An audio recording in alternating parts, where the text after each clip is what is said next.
That works. That works. Welcome to Unclicked. Welcome. We are here with Dennis's new replacement, Demarcus Paul. Yep.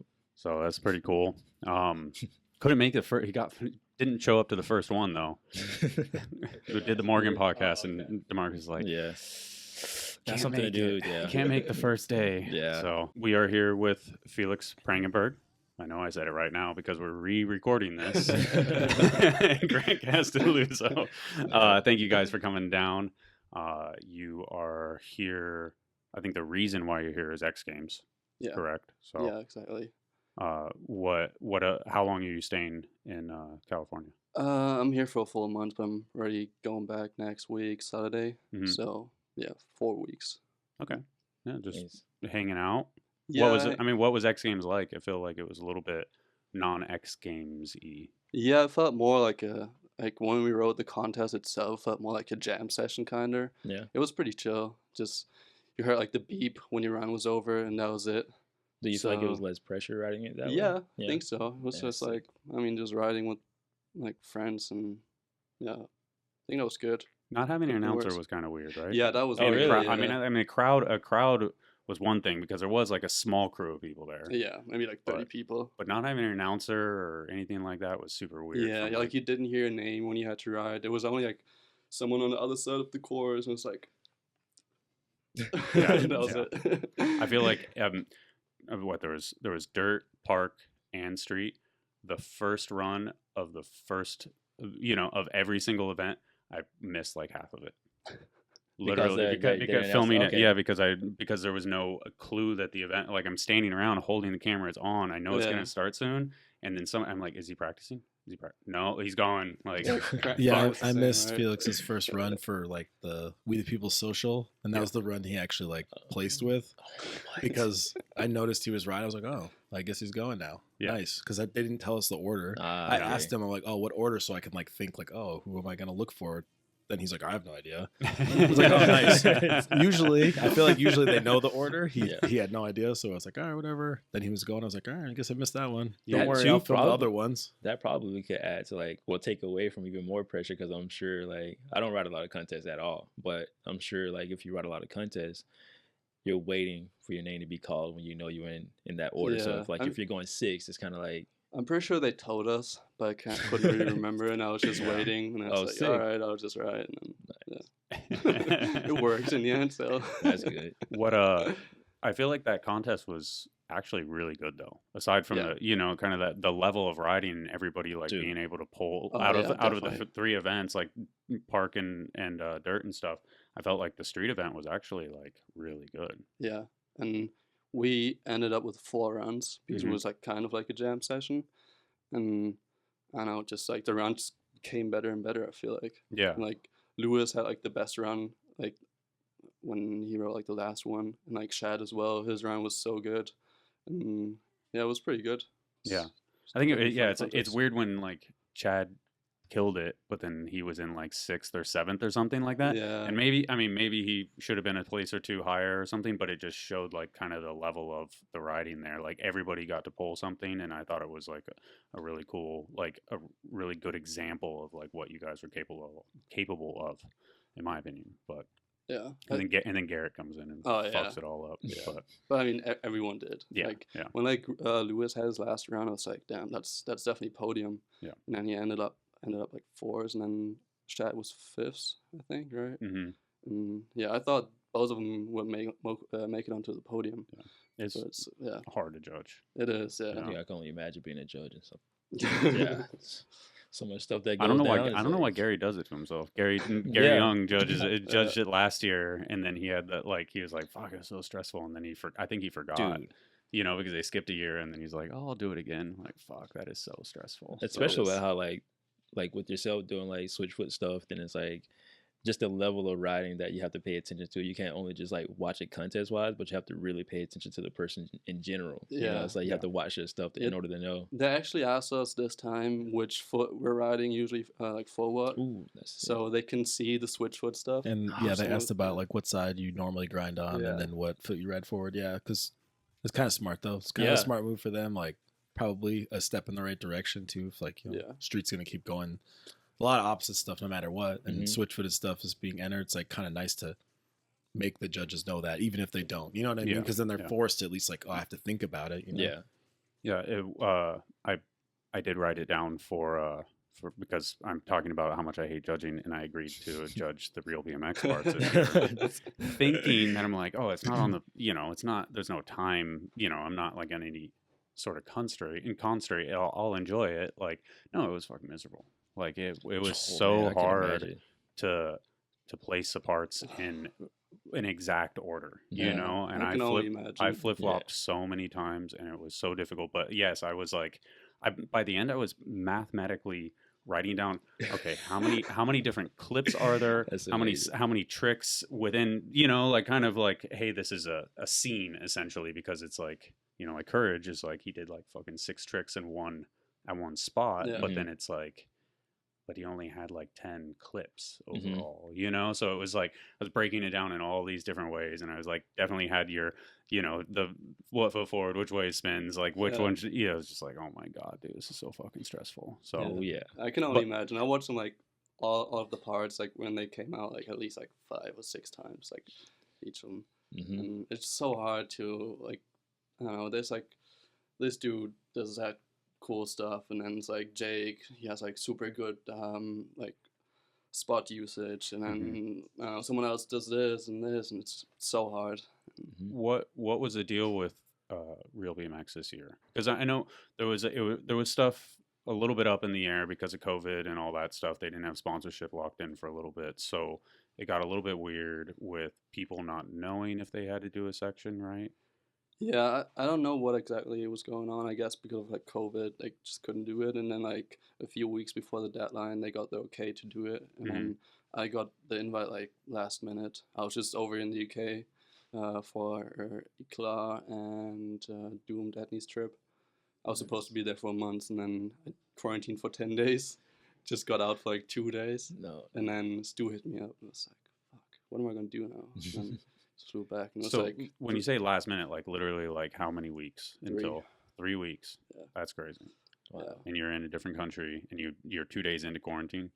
No, I already had the 10 days behind me. And I was just out of quarantine for 2. Oh wow. Yeah, and then I was like, okay, I need to use that opportunity to be a part of it. Yeah. And I don't know, I was like, sorry guys, I need to go back. I got to do this.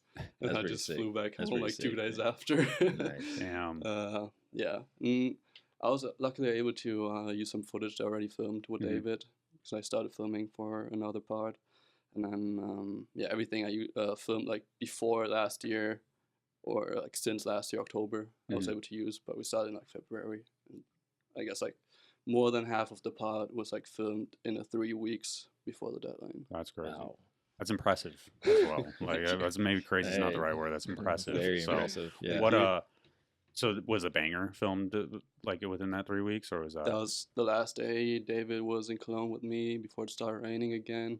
Like the weather forecast was pretty bad as well, and I was just stressing, like trying to find a song with David, trying to clear all that, and then like looking on the weather app every day, like fuck, it's gonna rain. And then we ended up having like a few good days.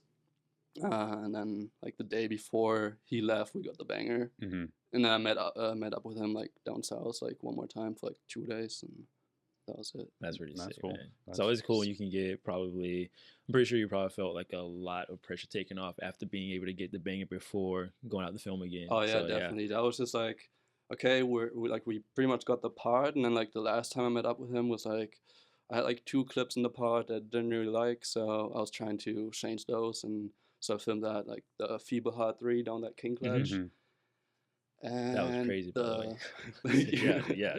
I was pretty hyped on that, because like that's down in Stuttgart, and like every time I came there, there was like a rail on the ledge, and someone cut it off. So it was like perfect, and I was like, all right, I got to do something here.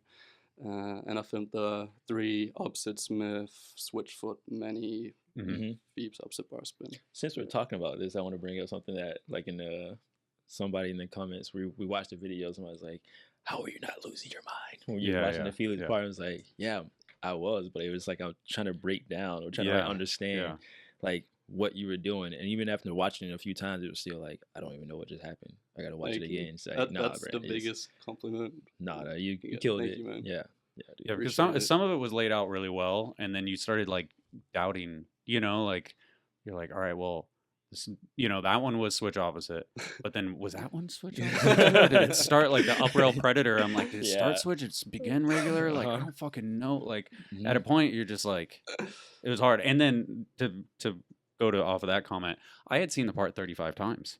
So basically at that point, you know, at that point I watched each part like 20 or 30 times, and I was faking that I had never seen. That was, sorry to the people, but that was not a first watch for me. That was a 25th watch basically. Nice. So yeah, I was trying to not let on that I was a judge as per Stu's request. So yeah, it was and I guess to the point, it was hard to judge, but in the sense it was hard to judge 2 to 7. You know, like, so you made the first position very easy. So that was thank you. Thank you. Because and then talking with Colin and stuff, it got, I was like, oh, thank you. Like, you know, at a point you're just like looking for validation, but the other judges are kept secret and stuff, and it's like, fuck, this is like, are my opinions correct? I don't know anymore. Like, at a point, maybe they were correct like 3 decisions ago. This is always cool too when you can see like a big difference in, like, because obviously everybody killed it, but when you have a part that stands out so much that it's like you can't deny it. It's like he's pushing it forward, so it's like no brainer, you know. But like you said, just everybody being on the same page could always be pretty difficult. So Felix sent me like a preview. Well, at first I saw that he was leaving the UK. I knew he just got there. I was like, "Are you good? Like, what happened?" He was like posted a train. I was like, I'm pretty sure he's at home.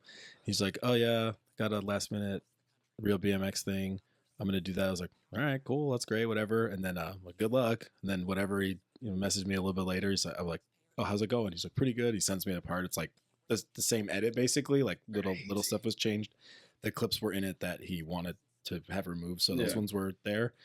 And I was like, well, this is pretty fucking good. Like, I mean, I have a pretty high expectation because I film with him all the time. So like, I know what the standard is. I know what his standard is. I know what like these guys' standards are. So I was like, that's pretty good, even considering his high standards or whatever. Yeah. And then the only things I was thinking, like, he instantly was like, we're going to take out this clip and this clip because it's similar to this other one. And I was like, that's the only thing I would tell you to change. Like, from my perspective, you just have 2 things that are kind of close. And I know that sometimes, you know, when you watch the people talk about it, it's like, that's something they'll say. So I was like, he already knew that. I was like, well, you guys are good. You don't need me here. You don't need my help. And then when I saw the final thing, I was like, this is pretty good. But again, it's hard for me to make that call because I'm like, I know what he's capable of. And even when I see other people's footage, I'm like, I don't know. I just know that this is the way that they ride. So like, what's cool about that is like that he has people around him that can like really not necessarily pick it apart, but like really give him like the pretty much the direction on like knowing that what he's doing is right, but you know what he's capable of at the same time. So yeah, it's pretty sick. Like, yeah, checks and balances in a sense too, because you're going to give an honest opinion as well. So yeah, that's good. Yeah, I was like, all right, it's kind of weird to give someone criticism, so I was like, all right, I'm gonna like try to type out like what I would change if I was going to change something. But like, that being said, like, it's already good enough, you know, but I'm just like, this is what I would do, whatever. And then before I even sent it, he was like, me and Dave are going to take out this clip and we're going to move this. And I was like, oh, well, that's it. That's all I have. I was like, there's really nothing left here, man. You guys are good. Dude, turn it in. No, that's it. I think I told you in person, but the idea that was filmed within a short period of time is just like, it conveyed a long video part. So that was like kind of how story. Yeah, it's like you can watch the whole thing, like credits and everything to the end, because it's like, you know, just feel like you're a part of it more so than just like what's gonna happen. But it's like, what's gonna happen, but I want to watch this over and over again like a movie. So yeah, dude. Yeah. What how hard is it filming? I guess because I rewatched Out of Line, and that is a 4-song 10-minute section, and then you have a 1.5-minute section. What's the difference in that approach?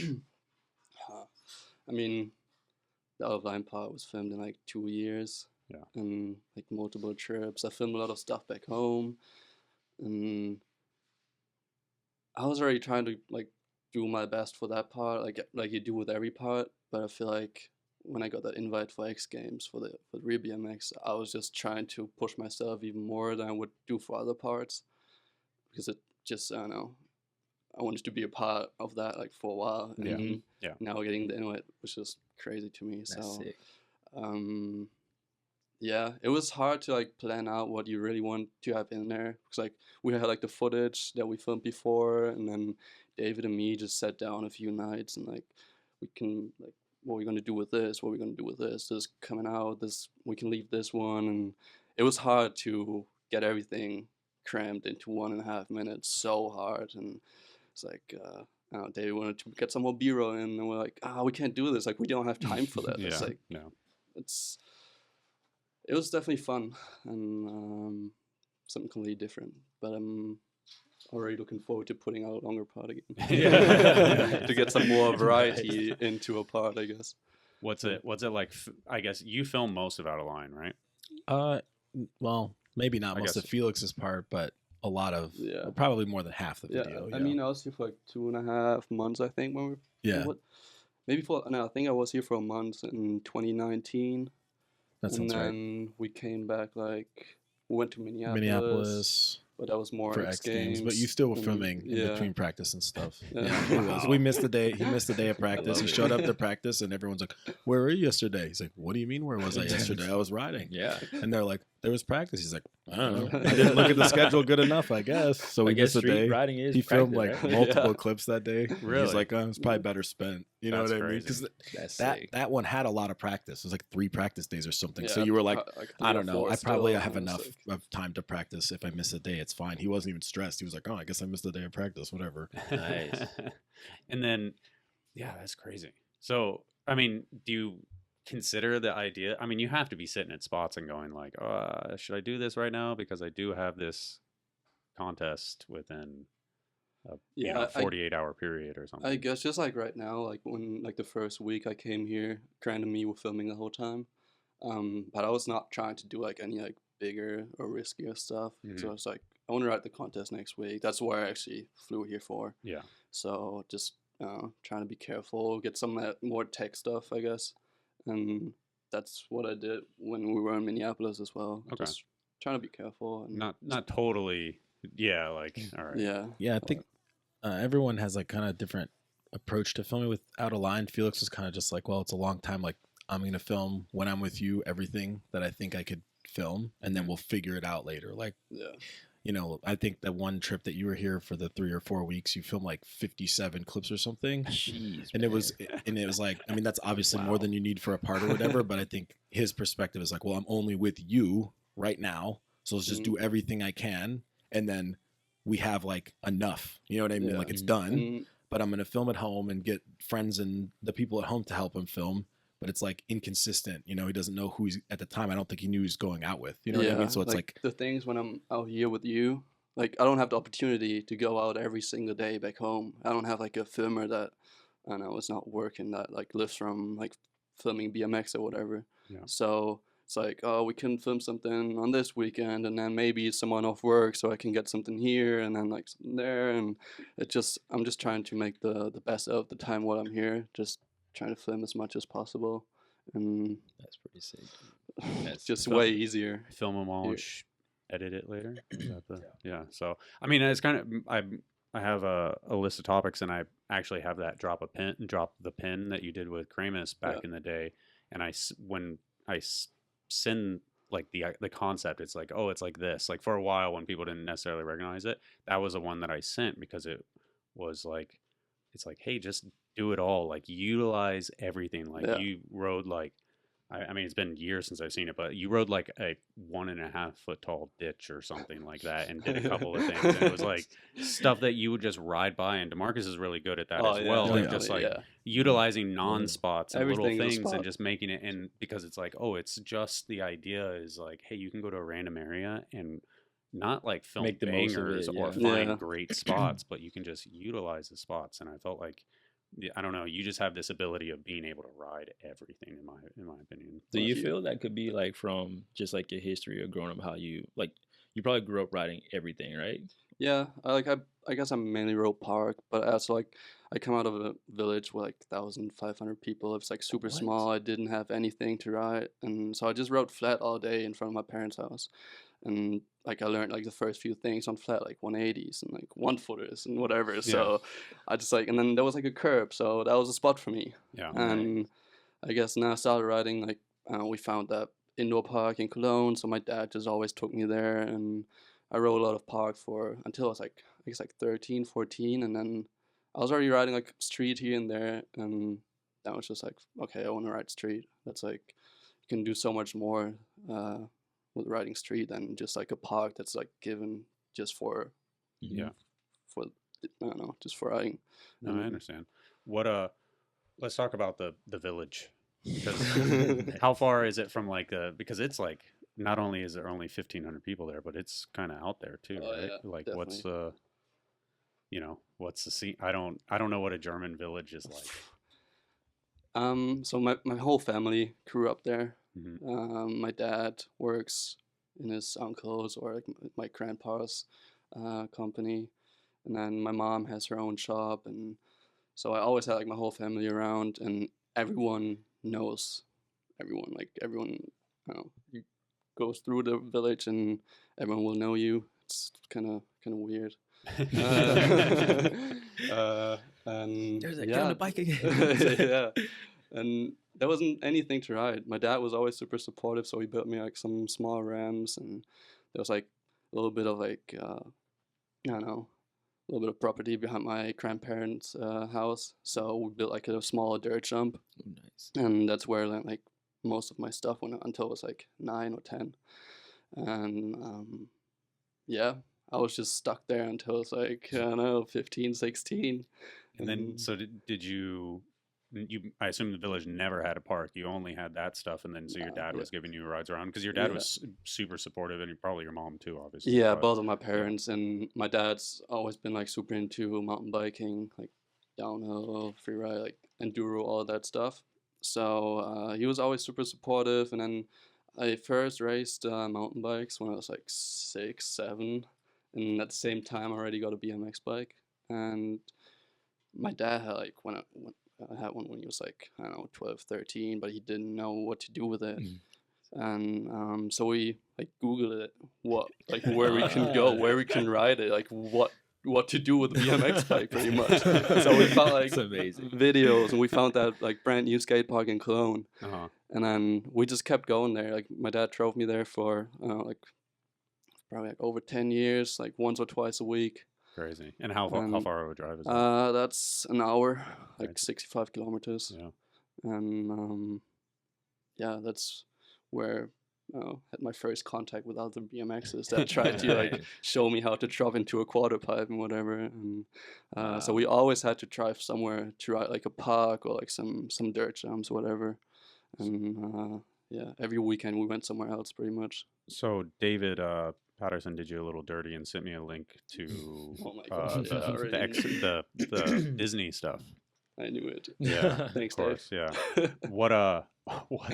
I mean, how does that happen? Because you're like, I mean, you look like you're like 7 or 8. I think I was 9. 9. Yeah. So I guess I was riding contests already back then, and there were like some people from TV from Disney. They were trying to find like some young talent, whatever you want to call it. Mm-hmm.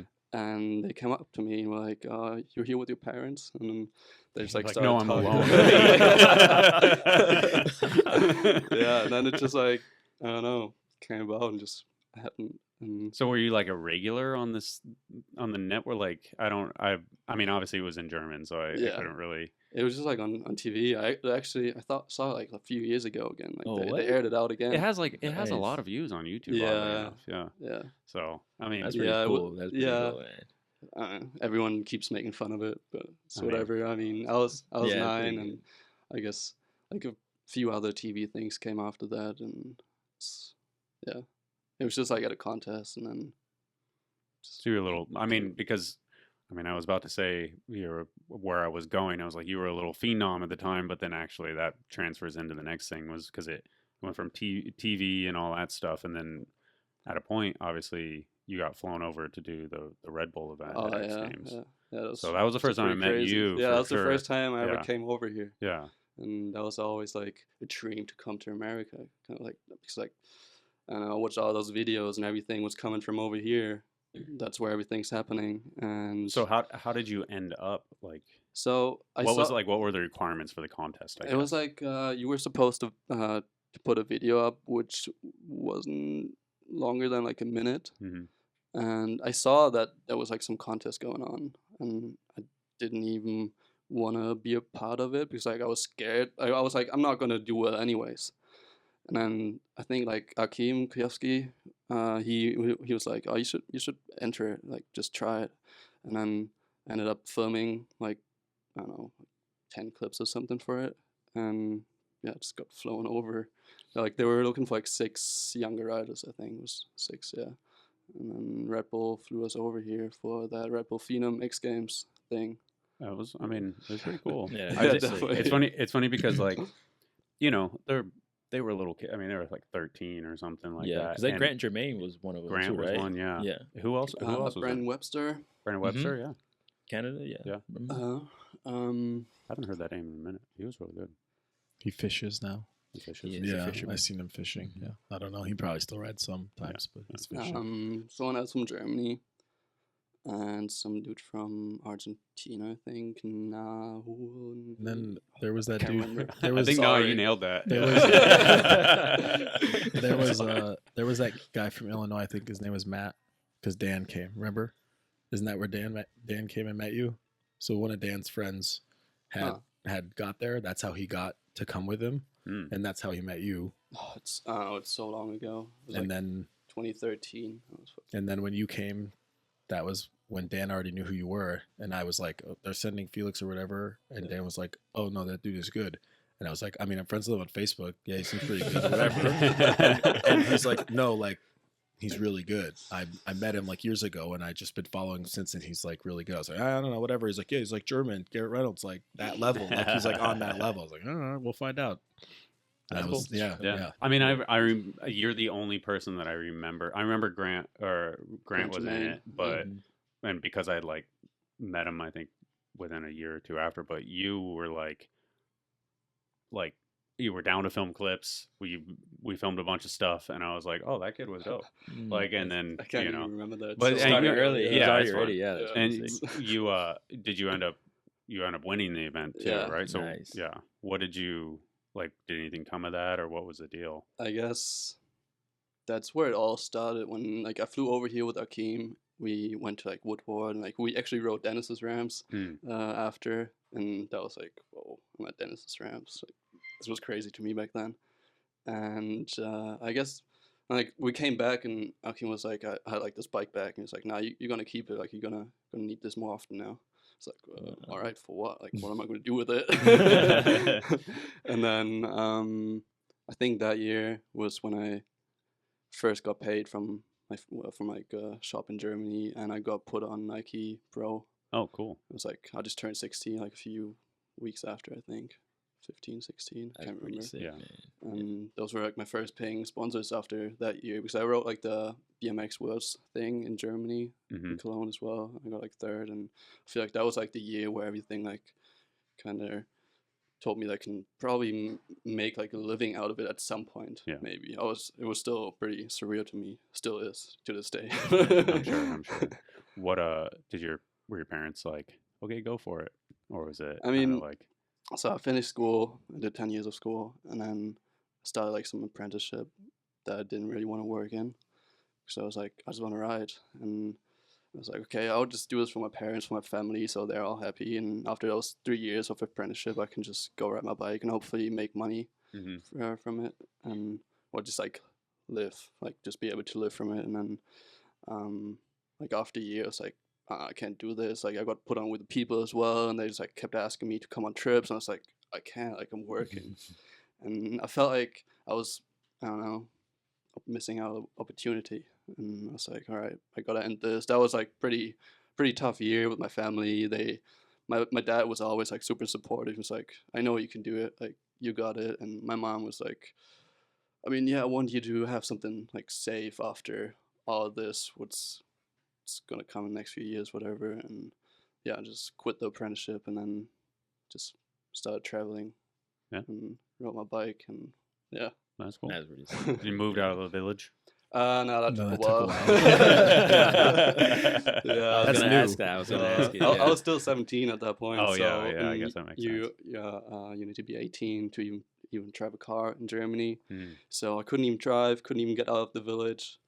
Like my parents would drive me to like the next train station, and I would just like stay with friends for weeks, or fly to Barcelona and stay with someone over there. And then when I was 18, had my car, I was just gone pretty much. Yeah. And I met my girlfriend, and I lived with them, like her parents, for like 3 years because like, they live like pretty close to Cologne. Oh, cool. And yeah, just moved out last year pretty much. Oh. So like we moved together. You're still Nice. young though. That's what's Yeah. crazy, right? 23. Yeah. Yeah. So Yeah. that's like It trips me out. We were watching old props the other day, and it's like I remembered, like, oh, I was like, whatever. I was in high school when this contest. He was like, I was at that contest, and I don't know what, 11 years older than you. yeah. So he was like 7 years old at the contest. Wow. He's been riding for so long that it just, you know what I mean? It's like I can talk to him about something that like is pretty old, you know, like even by Like my standards, I'm a like, this is generation old. apart. Yeah. And he's like, oh yeah, I was there. I was at that Rebel Jam. It's like, yeah.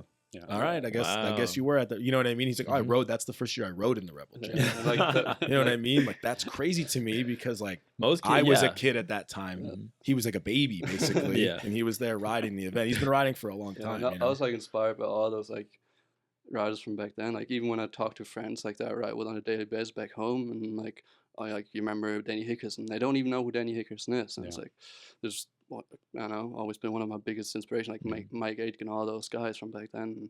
They don't even know the half of them. Yeah, yeah. It's pretty crazy. Yeah, I mean, it seems like you are a bit of a BMX nerd, not just like Yeah. not one of those dudes that just like watches kind of the like the video you should watch, but like you like watch all the videos. So Yeah. that's a cool thing because I guess that's why I kind of forget that you're only 23 because you really do kind of carry yourself a little bit older. You can see it in So- his riding. Like now that I know, like it seems like if you're a consumer of BMX in general, you have like a very good perspective on riding. So that means like how you brought the drop the pin, how he rode everything. Mhm. So it's like it shows like just off of like what you watch, what you've always been into, and what you've been involved in that could possibly help you when it comes to riding spots, when it comes to being optimistic Yeah, about riding certain yeah. spots. So you can see it in your riding, like Yeah. without you. a doubt. Yeah, dude. But what I think is like the coolest part about Felix is that he has like kind of every reason to be like not a cool dude. You know what I mean? Like Disney Channel when he's like 8 years old. Yeah. It's like everyone in the town probably thinks he's like the coolest person ever. Mhm. You know what I mean? But he like knows that's just that town. You know what I mean? He gets like, And he's pretty grounded for being so good. He doesn't care. He's super supportive of like whoever we're out riding with, that they're doing their trick. Mhm. Most of the time it's like he could do whatever I'm doing easily. But when I do it, he's like stoked that I did it. You know what I mean? Yeah, like of it's there's course. never Yeah. like a feeling like, oh my God, please hurry up. Like that's never the way his vibe is. And it's like, it's the coolest thing ever because I'm like, dude, you could be such a dick and people would still be nice to you. You know what I mean? Like for some reason, people are still attracted to people just because they're good. Mhm. I'm like, it's cool that you don't have to just rely on being good. You're actually like a cool person. Goes Right. a lot further. I'm like, that's why you're getting what you get. You know what I Mhm. mean? There's a reason for it. Yeah, yeah. I mean, in the end of the day, it's just BMX. So I don't know. There's so many people out there that are smarter than me, that are better at this and that. So Yeah. well, I don't know. And if I go out with my friends and I don't get a clip on that day, but I film something else, someone else get a clip, that feels like I just got something, and I'm so hyped for them. Yeah. That's like, if I don't get a clip, they got one. It's the same to me. It's like, Consumer of BMX, like that's Yeah, pretty yeah. sick. Like, Consumer yeah. of BMX. That's Yeah. a good phrase. Yeah, is it maybe a little small town aspect too, or like that? I feel like when there's people come from smaller, kind of cities or towns or whatever, they kind of grow up with a little more respect for like everything that they have, or just type e- thing. You know, I guess I just appreciate everything like that I have around me that can do what I do, and I don't know, because there wasn't much to do back home in the village. I just rode my bike, and that's all I wanted to do. And now being able to see all those different spots, travel to different countries, cities, whatever, is just more than ever dreamed of. So yeah. What kind of total subject change? What about when did you learn English? I guess was that because I feel like ever since I've known you, even the 13-year-old it was okay though. Yeah. It was like I could understand everything back then, but I was so shy to like speak English. So I just knew like the school English. Like we start in like fifth grade. So is it mandatory? Yeah, it is. Yeah. And then until like 10th grade, and I just at some point, I guess when I was like, just before I came here for the first time, I was like, oh, this is actually important. I'm gonna need this. Yeah. So I just try to make the best out of it, learn a lot in school, and but yeah, still I feel like I wanna learn some more to be more articulate and. You're doing really good. Yeah, you just nailed articulate. Yeah. So I think you're good. I drive all over with him. We have conversations about all sorts of stuff. His English is just great. Yeah, it's fine. He's never like, I don't know what you're talking about. Yeah. That's never happened. So yeah, he's good. And it's not like our Germans exist. Yeah, it doesn't exist at all. Yeah, so you're definitely good. So yeah. What I don't know. Monster? Let's talk about Monster because that's kind of a new one that popped up. Yeah, pretty new. Yeah, like since January. Did it start in January? Yeah. I think was it in the works for a little bit beforehand or something? I mean, when I was here last year in March, we went out to King's Ride, and James from King's Ride shop in was it Palm Springs? Yeah, Palm Springs. Yeah, like he's like good friends with Sean. And he was asking me about some like X Games stuff, and then he was like, "Oh yeah, Sean asked me about you," and so and I was like, I mean that's cool. We'll see. And then like I think it was like September, October, Saturday morning, on the toilet, got a message. I like that. That's how it usually is. That's pretty cool. And Sean hit me up if I want to ride for Monster, and then like a few weeks later we got on a call, talked about it, and made it happen. So cool. Got on like January pretty much. That's where everything was like official. And yeah, pretty awesome. Hyped. Yeah, it's cool. Congrats on that, man. Thank you. Yeah, dude. What has it been? I mean, I guess really now is the first time you kind of like. Is there like a Euro Monster dude at all, or is it kind of just all through Sean? Sean's the TM of. It is pretty much all through Sean. Because you're on Monster US, I guess. Yeah, I'm on Monster US. Yeah. So whatever. I only like talk to Sean pretty much. Okay. And, like I got some stuff sent over from the UK because like there's someone else, Ryan, who like I think Jordan and some more people deal with him, and I just talked to Sean. That's cool. Pretty seems sick. Probably pretty mellow in that sense too, because it's like kind of a direct, like I don't know. I feel like sometimes maybe having too many people involved can make it a little bit more confusing. Than just dealing with one person, right? Yeah, just like it's direct. It's probably easier, and You mentioned March 2020 because you had, or March was it? Last year. Yeah, last year. Yeah, you were out here, and then you got, what was the deal? You got stuck here for COVID stuff or something, right? Almost. Kind of had one of those miserable. You were worried about it. You guys were stressed. Oh yeah, we're definitely stressing out. Those were some of the worst days, pretty much from last year. So I flew out here with Paul, and we're like, oh, it's gonna be fine. We're just gonna like wash our hands even more often. It's just like a cold. It's gonna be fine, just like everyone else, I guess. And then I don't know, like a few days in, went to the grocery store. Grocery store was empty. We're like, oh, I guess this is getting real. It was pretty crazy. And then we had like some shop stops and like King's Ride, and we're supposed to go somewhere else. Going to Phoenix, it was the next one. And just we're hearing all kind of stuff, and then it was like some things going on, like people from Europe can't fly in anymore, and I didn't know what it was like the other way, and it was all pretty messed up, and we're just stressing out. So Paul and me and Dill, we all flew out like a few days earlier and just made it home just right in time for the first lockdown. And I don't know, we still got like a few things for out of line when we're here. Like I think we were here for like 10 days, right? Yeah, you guys were here for a little bit before the shop stuffs were supposed to happen, so we were like filming and stuff, and it was, I mean, it was weird because I'd just been on a trip that when everything started, and that was weird. Yeah. And then I was like, I don't know, we'll see what happens when they come. So I picked them up. Everything's kind of normal still because no one knew what was going on or whatever. And like in between Kings and the next shop stop, we were like, should we do this? And we were like, yeah, fuck it, we're gonna do it, whatever.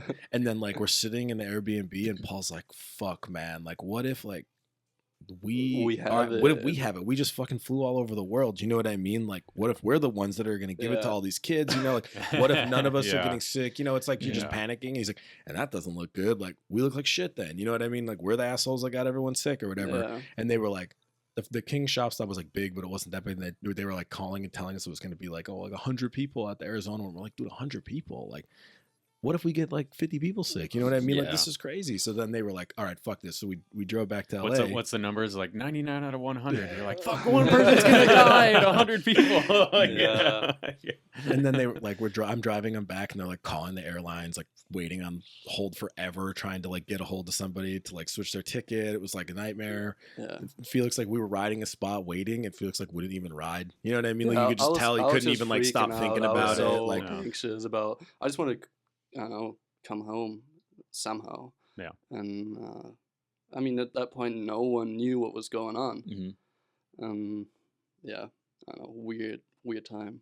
Was it when you go home to lockdown? Is it like, because I feel like lockdown here is like a suggestion down. You know, like where with you guys, was it like a full blown lockdown? Yeah, like the first one, like everything closed except for the grocery store. Yeah. And I was at my parents' house for like a month first. We just had a curfew like in February, actually. Like we didn't have like a curfew all last year. I don't know, you weren't able to like eat at like restaurants or like eat out, like you could get stuff to eat out, but that was it. No retail shops were open, whatever. And yeah, and then the curfew sucked. You could go ride and stuff though, yeah? Yeah, we were riding all the time. Was it easy? I was going to ask about that, like how, like with the transition, like going back home, and at this time you're pretty much already established, but like you're still fairly young.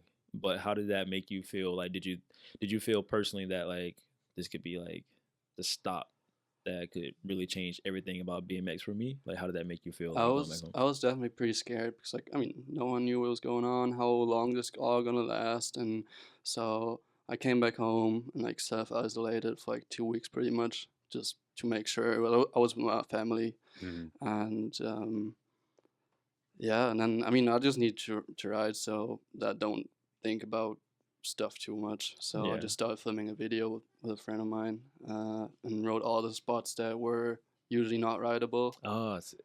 So we filmed like a video in like 3 or 4 weeks, and then I guess I just tried to ride as much as possible to keep me sane and not, I don't know, think about any horror.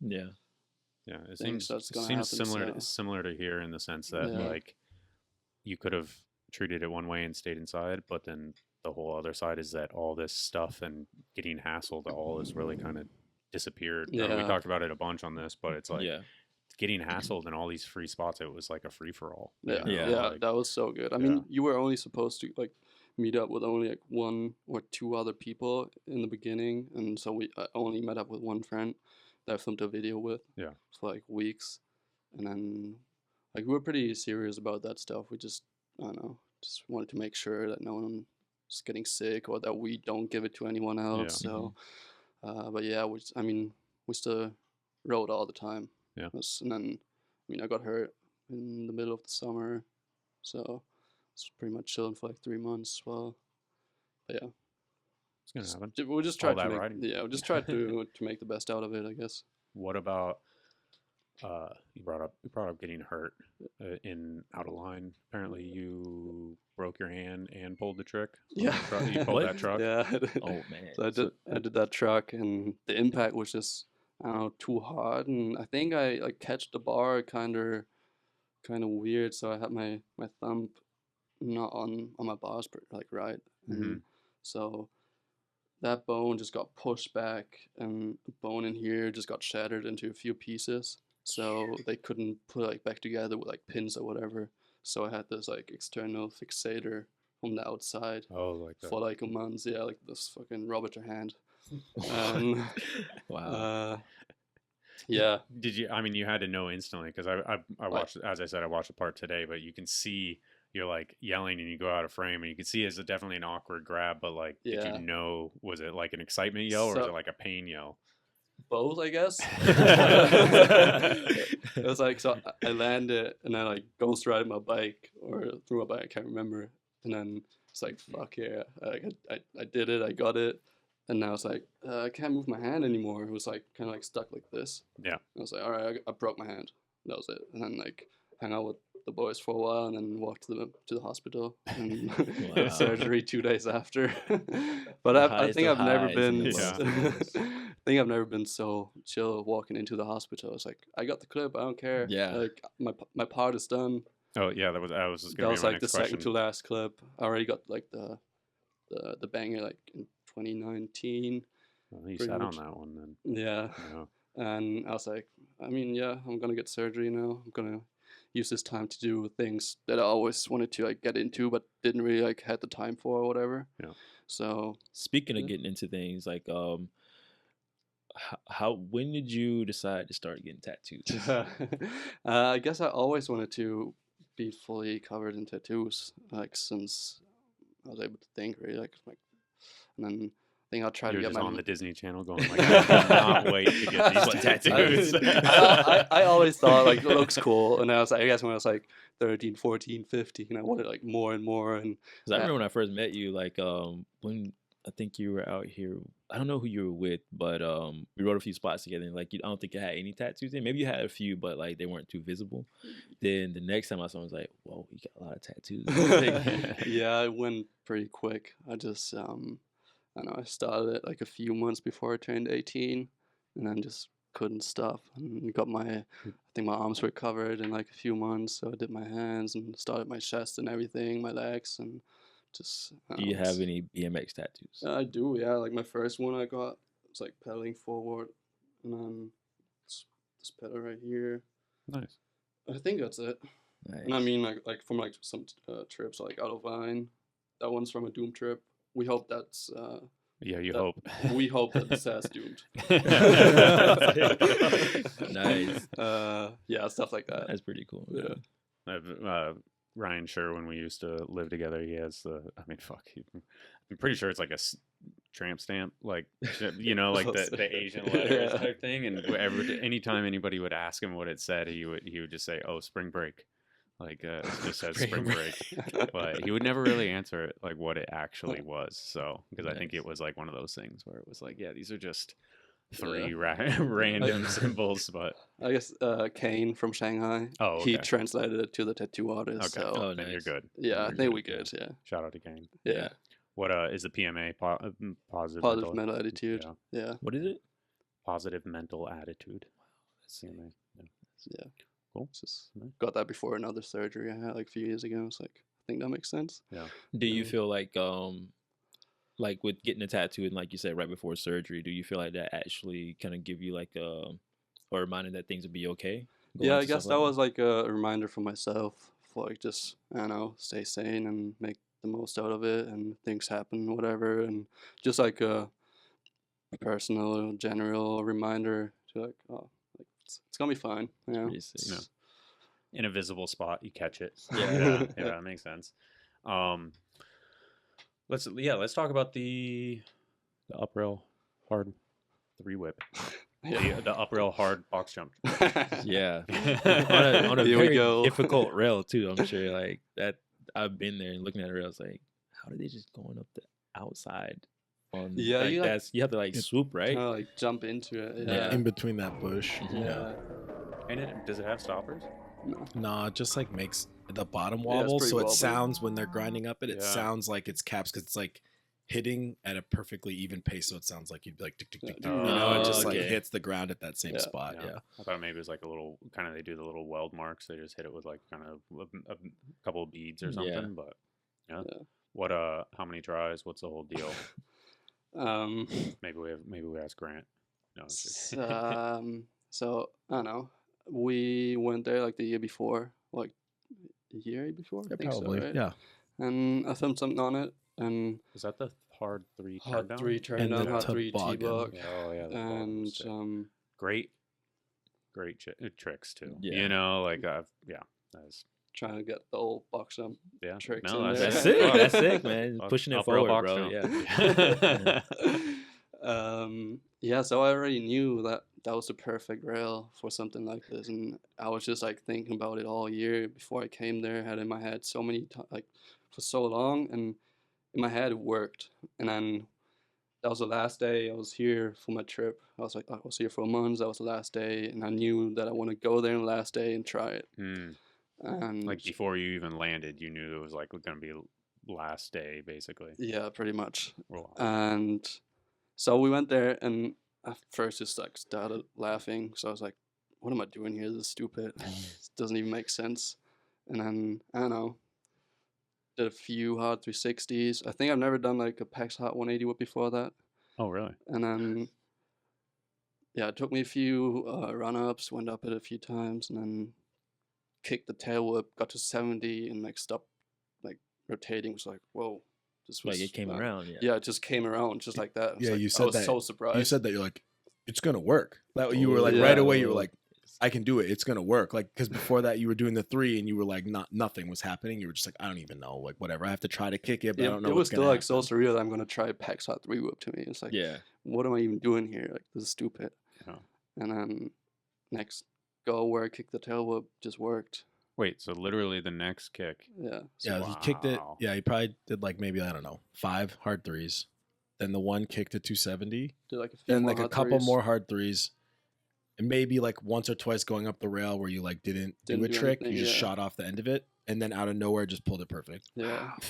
No, like just Wow. literally just boom, and we were just like, He already Okay. done the mental battle in his head Yeah. before he got there. That's Yeah. sick. That's Wow. sick, Yeah. Just man. overthought it for way too long. It's like, all right, I guess it's gonna work. But yeah, it like I don't know, first few tries was just like, yeah, this is crazy. Like, why am I even trying? And this? nobody's ever done that, right? Like, I mean, we never saw it. If you know, Yeah. they never rule out that someone's done it somewhere. Yeah. But I feel like at this Yeah. point, someone would just be posting it if they did it. You know, I what kind of mean? feel like too with pushing it forward that way and never seeing anybody else do it before, it's got to be even more crazy. Like if it's possible, like you know it's possible because like you're the one doing it. But like, did you feel like any type of like pressure knowing that like possibly nobody else has done this and putting that pressure on yourself, then like trying to get that out of you so everybody else can see it? Like, how did that make you feel? Like, I was definitely nervous, and I mean, I didn't even try to think too much of it. Just hope if I try it, somehow works. If not, it would have been all right with me. Like, it's whatever.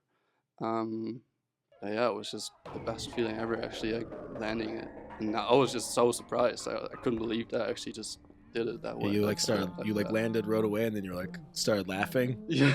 It was like, oh my, like what you, the fuck he was happened? genuinely surprised. Like you Yeah. could tell, like I mean, I think he thought he was gonna pull it, he wouldn't be trying the trick, but I don't think he thought it was gonna be like that. I think he thought it was Yeah. gonna be a battle, like he would be doing Yeah. 270 whips and landing and like Yeah. under rotating, and it I just thought like it- never happened like that. It's like super weird that it just like the stars just boop just happened. Yeah, you I know? wanted to do it on the last day because I thought it was gonna be a battle, mhm. and then it just worked out so quick. And Wow. yeah, I'm You still you pretty kind of happy. over rotated it. Yeah, yeah, we said that. I was like, oh, you landed like better than you needed to. Yeah. You know. It was like a legitimate over rotation, Mhm. not just like the bot. Yeah, You just like know, rode like, away like yeah. this. Yeah.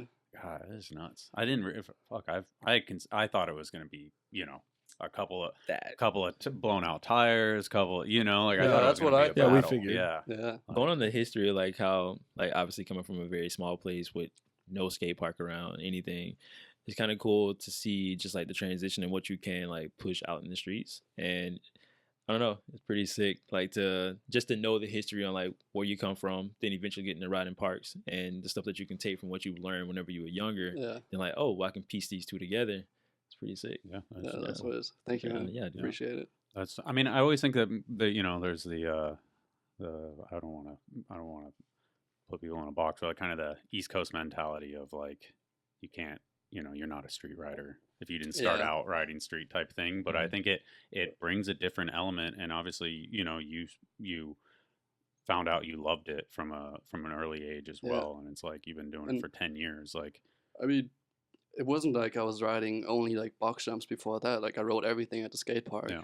I put some packs on. I put a free coaster. And I was like, oh, this is like still too heavy for me because I was fucking this tall. Yeah. And I just messed around with everything. And then like the first few years, it was just easier for me to learn tricks out of quarter pipes. Of course. Yeah. And then you can just like put them on like a bank, and then you can do them out of a grind or down something, whatever. Yeah. And just, I don't know, pretty sick, took me a while to, I don't know, be bigger than my bike. So, well, yeah, I mean, even on the Trey podcast, we talked about just kind of like the, you know, the native things, or the things that our BMX always will have. And that's it. It's a strength issue for kids. A 6-year-old can get on a skateboard, and it's an appropriate size skateboard, and it's still light, and you can kick it around. And even with the scooters, the same. Yeah, like, scooters. Yeah. But a bike is always going to be heavy. Yeah. You know, even if it's a smaller bike, it's still like it's disproportionately heavy because they don't have the muscle mass. And it's like really takes until somebody to stick with it until they're like 18, 19, when they're like have the strength to really like do stuff, which is, you know, besides like,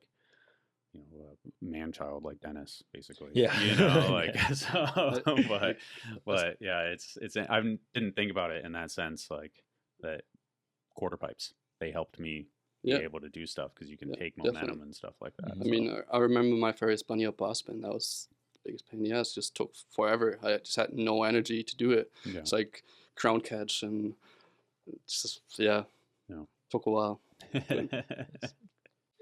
I forgot when we talked about the drop the pin, I wanted to talk about the RC car. Oh, yeah. RC car? I think, remember that? You're doing a flare. Yeah, right? Yeah. And a flare. I saw that, yeah. What was the deal with that?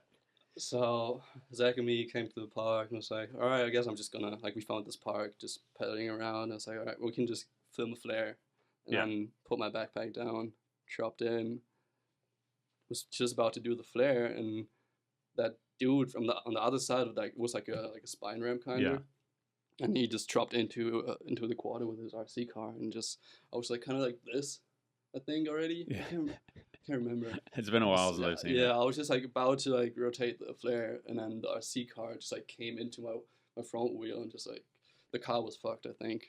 He was pretty pissed, but I mean, it's whatever. It was just pretty funny. Well, it could have been you, but it's the car. Yeah, I guess I got lucky that I wasn't like upside down and got like hit you in the face or something. Yeah, but so he was just in there doing his thing and just like oblivious. Like, that's so weird. You would think if you had an RC car in a park and somebody came in to ride the park, I'd be like, okay, I'm gonna back off and like, you know, not launch the spine in their general direction right away. You just vibey with the RC car or something. That's his locals only, bro. Locals only. I've been coming to this place forever with my cars. And you can see it in the clip too. He like picks up. I remember he like picks up the car and he like looks at it and he's like, so like just fucking negative about it. It was definitely pissed. But I mean, fucking bikes. I guess it wasn't my fault. I mean, it definitely was not. He was at a skate park with RC cars. What project are you guys working on right now? You said another video part. How many video parts have you had? I guess that's probably a hard question. I have no idea. Yeah, I guess not too many yet. I mean, is it one? I filmed 3. Wow. Well, if Out of Line counts as one, so 3 just for me. But then you film tons of stuff at home now. Yeah. You're filming something too, right? Yeah, I'm filming with David. What, like, you're filming? Are you filming like some sort of scene? I'm filming something as well. Yeah, just like all the homies back home in Cologne. Like, we've been filming for like over 1.5 years now, and we got like some like full parts, homie section and everything. And I hope we can finally put it out. End of this year. We had like my hard drive dropped like earlier this year, and it was like all the footage was gone. Really? Oh no. So, but I got it back. Oh, wow. Okay. Oh, wow. Like almost everything.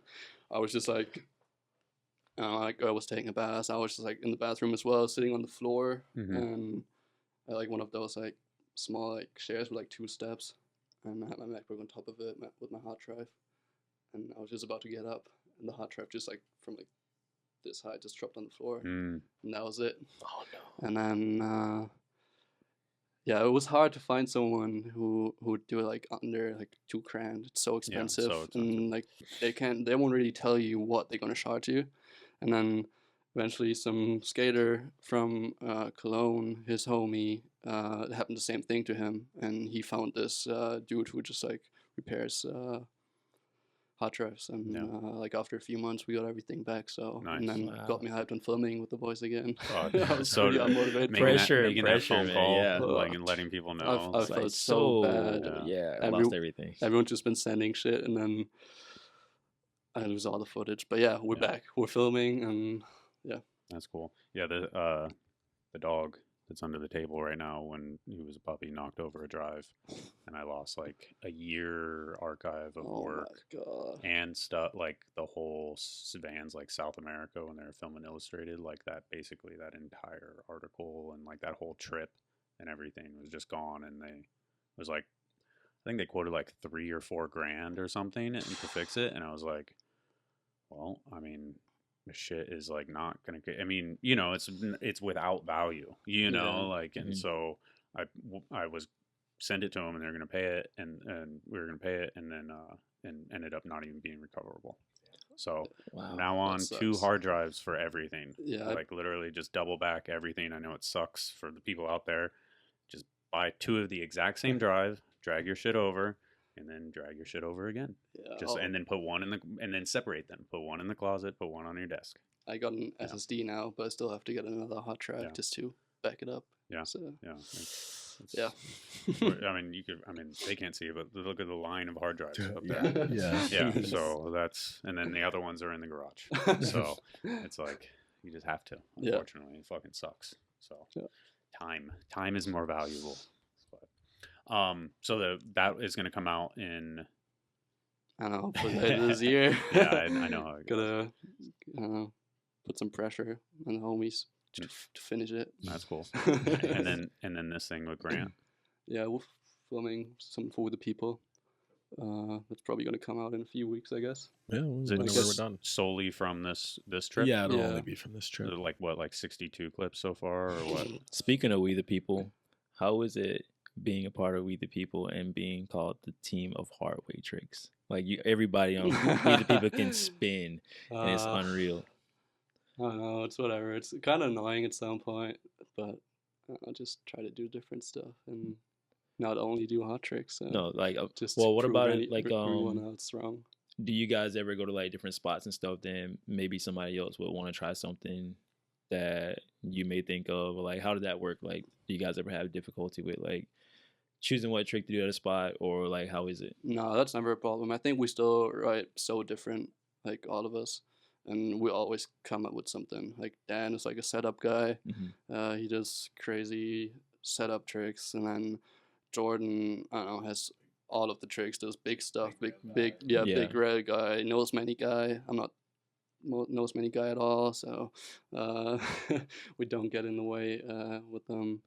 But yeah, that's never been a problem. Yeah, that's pretty sick. I think that it's like kind of an outdated thing, but because people aren't around, you know, the times that as much as I'm around, like in the beginning, it's like maybe everyone kind of did do the same, similar stuff, but it's like, I think the way I've explained this before is it's almost like they're kind of setting a standard. The way I see it is they're like, the hard 3 is the standard now. So yeah, they can all do the hard 3 because they're all good. It's not like oh, that's someone's thing. To them, that's not someone's thing. That's a trick. Okay. That's just a trick you do. Yeah, they're just, and they're not gonna, he's not going to say, I'm good enough that's what it is. But when I watch them ride, it's not that hard for them anymore, which is weird to say. I can do that trick and it's fucking hard. So it's not, it's just, they are good enough that it's not that challenging for them. So they're getting to this level where they're like doing some of the same stuff, but it's just because to them, like, Peg's hard truck is not like an unattainable thing. It's like, that's a trick that I sometimes can do, and I will just do it when I want to do the thing. So like, yeah, Dan and Felix could both Peg's hard truck to rail, but they're both at the point where like neither of them want to do the Peg's hard truck on the Uprail anymore. Like it's moved to the point where they're like looking for a different place to do it or whatever. And like, they're pushing it forward. Yeah, 100%. It's like, so sometimes there is like a time where they're kind of doing the same stuff. It's not really riding together. So there's no way for them to know that they're doing the same stuff. You know, it's like everyone made like the whole thing like, oh, hard 5 team, whatever. they pretty much can all do hard fives. But it's funny because Felix, I didn't even realize this, but when we went and filmed one, and he was like, "Oh, I haven't done one in 2 years." He like doesn't do that. It's not like a trick that he does. Well, all the it was time. like a fashionable trick for a minute because it was like a, you know. Well, the reason why I brought that up for me, and we backtrack on like the pegs hard 3-whip. Like I was on volume when Brock did, to me, the very first ever pegs hard 5, and he had a correction hop with it. And the reason why I asked you about like the pegs hard 3-whip and how did it make you feel pushing your riding forward, because like it is hard to probably try to do something that you never seen done before. So for him doing the pegs hard 5 and with the correction hop, it's unattainable. Like, so getting it out. So if we come back to the current time period and like watching you guys do those tricks is like, wow, like they can just do them. And like you said, the level of riding, like the pegs hard 3 is like, they're just something they do. It's like, because the level of riding is so high. So with pushing your riding forward and like trying to, I guess, not necessarily just set the standard for everybody else, but like literally contribute to what you like about bike riding, pushing yourself and giving other people avenues on like that this is possible. Because I personally believe anything is possible when it comes to like anything basically. But when you see somebody do it, it's like, wow, you just open the doors for what can be done. Yeah. Because that's because of the next kid that does it goes, Felix is the only person that's done this, but I feel like I can do it too. You know, and it's totally. and in that sense, it's like there's no that invisible hurdle. It doesn't exist. So I get that in so many different ways. Like, is it with the We the People team? I mean, I feel, adding to what Grant said, is like that's always that thing, like, oh, you do this, I do this. That's been the way of team trips forever, because a lot of some people spin and grind on the same side or whatever, and it's like, oh, what are you feeling right now? Like, okay, well, you want to do that, like I'll do something else, you know. Like that's the way trips work, you know. Like that's kind of hard, and especially when you're on a team trip too, and it's like you want to get clips, you don't want to not get a clip. Because too, like, for you, like I know like you're a writer and a filmer and TM, right? So I'm sure for you, like being around these guys and also being a writer, you understand like how these guys want to look while being filmed, but also what spot, and like you can contribute also to like, dang, Grant would be like, Dan would be sick to film on this particular spot. Felix would be great on this spot. Jordan would be great on this spot. And they're good at picking that stuff out. They like watch a lot of stuff before they come. They always have ideas, and then they're also open to like going somewhere else. You know what I mean? Like I'll be like, oh, what about this? Well, yeah, the show looks great or whatever. But there's usually at least a few things that they're like, oh, I want to go ride this spot. Nice. They might have an idea. They don't want to always even tell me what the idea is, because they don't want to like curse it. You know what I mean? They don't want to like say like, I'm going to do this. And then they get there and it's like, oh, I can't do that. Yeah, I feel like an idiot, like you know? It's like, But they definitely like do a lot. Like, I mean, Dan is always looking for like, I mean, I filmed him do a hard truck on an outrail, and that was probably in 2019. And in New York, he did one on that like wavy rail. And like that stuff is important to him, because he doesn't want to just do the up, you know, like that's where you have to learn the trick like that. You're not going to like, oh, I'm going to go to the flat bar and do the hard truck. It's not going to work. Like you have to start somewhere. Right. So they start there, but that's not the goal. Their goal is always like something else. You know what I mean? It's never like, oh, we're just going to end here. Like the stuff I've seen some of these dudes try that hasn't worked yet. I say, because it will happen. Like I see how close they get. It's like, it's coming. Like the thing that everyone, oh, it's just upper. It's like, and they could hold on to it, but if they're the first person to do the thing, you would be kind of dumb to like hold yourself back completely to never post the trick or whatever. But they have like bigger vision. It doesn't always just end at like, I mean, the 3-whip might just end at the upper, like where the hell else are you going to do it? But like other times it's like they find other places that they want to do the stuff, and then they do it. It's like, and I get to see the first one sometimes, and then like, oh, this is like the next one. What is transition to? They're never like, it's always like a little bit more and a little bit more. They're always kind of like, I don't know, it's like natural. It's not like they're like doing it on purpose, like, I need to be the first person to do whatever this trick is. But it's just like they're always pushing it just a little bit more and a little bit more and a little bit more.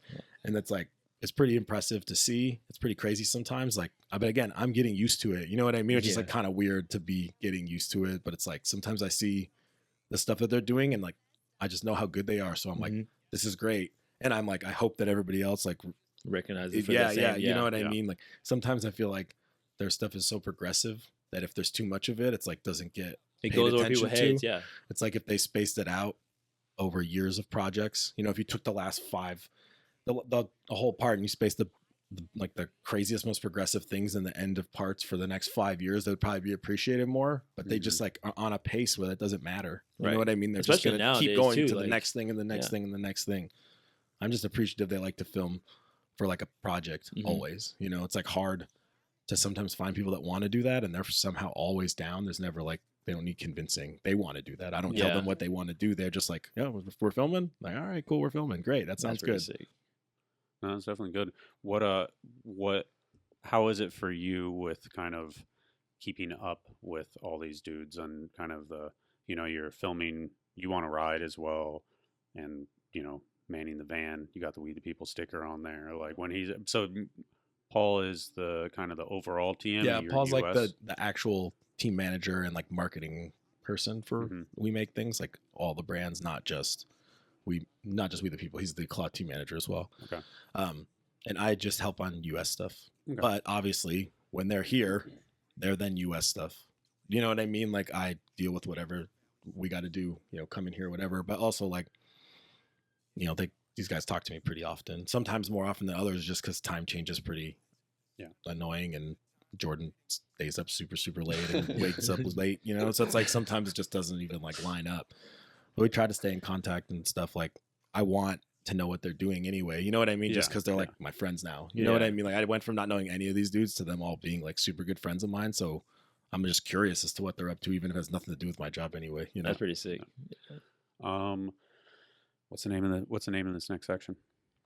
We didn't come up with anything yet. We haven't figured it out too much yet. Yeah, unless you did. It's a really long title, Grant. Yeah, it's too long.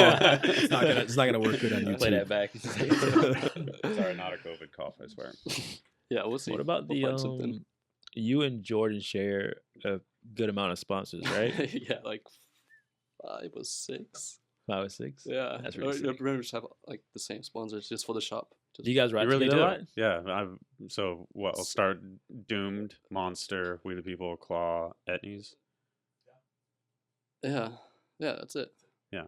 That's all your sponsors too, right? Yeah, now I ride for Conform for the shop, and then Jordan rides for Crucial. Okay. All right. So, but I heard Conform and Crucial are going to merge next year. So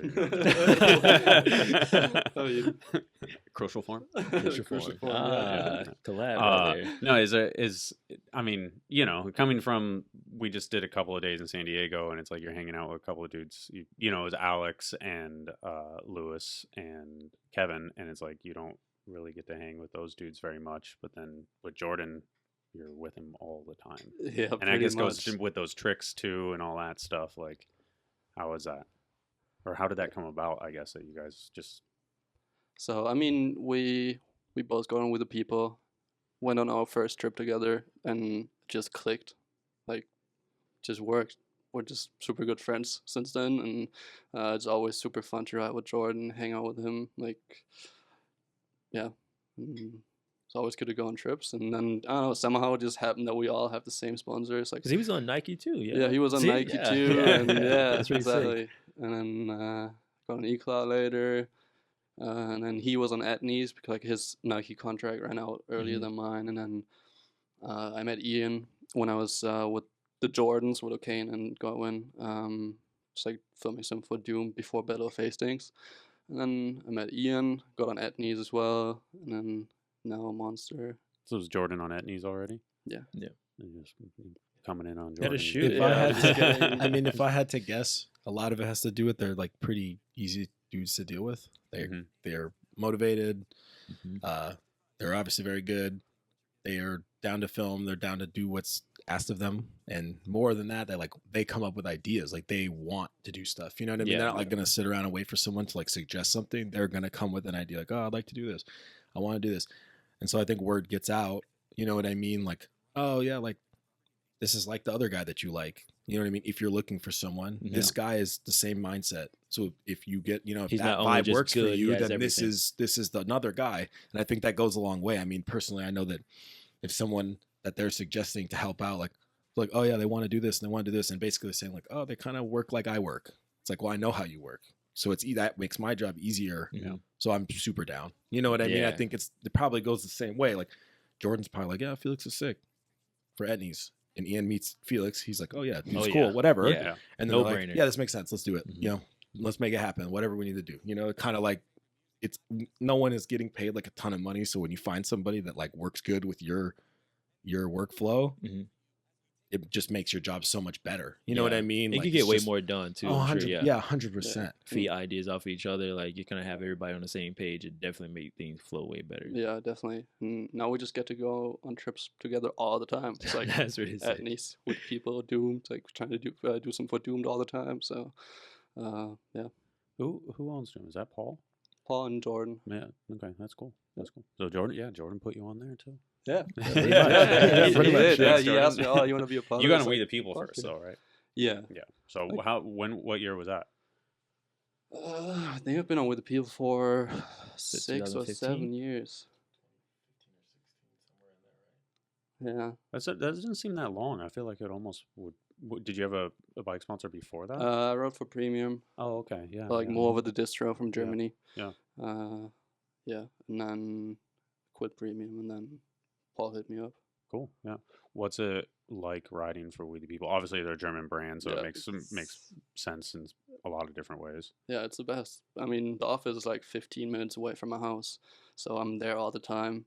When I need something, I can just go pick it up. If they have something new, like prototypes, I'm the first person to like ride it or let them know what I think about it, and just like all super close and just like a good family. And yeah. Do you have that same approach with like the video part stuff you work on, like being that you are 15 minutes away from Wethepeople when it comes to like filming with Grant and filming with whoever else when it comes to editing?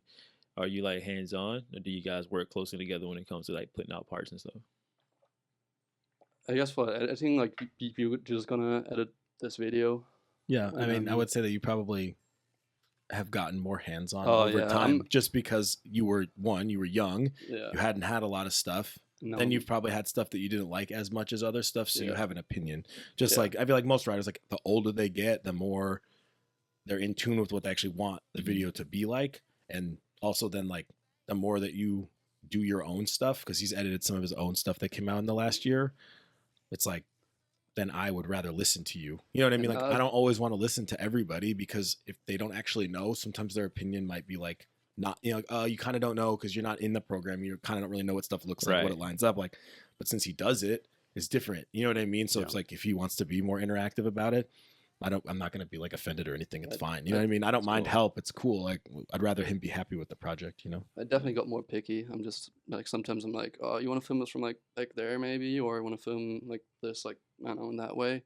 And same with editing. Like David and me worked pretty close on the Real BMX together. And then, I just always have like a few ideas I want to get out there. Or like I did like the graphics for my name and like the outro myself. I just want to be like a little bit more of a part of the whole thing, and it shouldn't be just not about my writing, like more about it's that's cool. More than just my writing. So the full picture, not necessarily just tricks. Exactly. Not have that be your only input. So I feel like, I mean, it's easy to get boxed in if let's say, being that the level of writing you're on, it's easy for people just to box you in if they don't know anything about you. So being that you're capable of like doing the graphics and just being as involved as you are, like it shows a different side of you and shows that you're into a lot of different things. I think a lot of writers are and a lot of filmers are, but it's very easy to get boxed in because you're giving something for people to watch, you know, and it's like no one thinks twice about like who did what unless it's in the credits, and they actually wait to the end of the video to see who did what.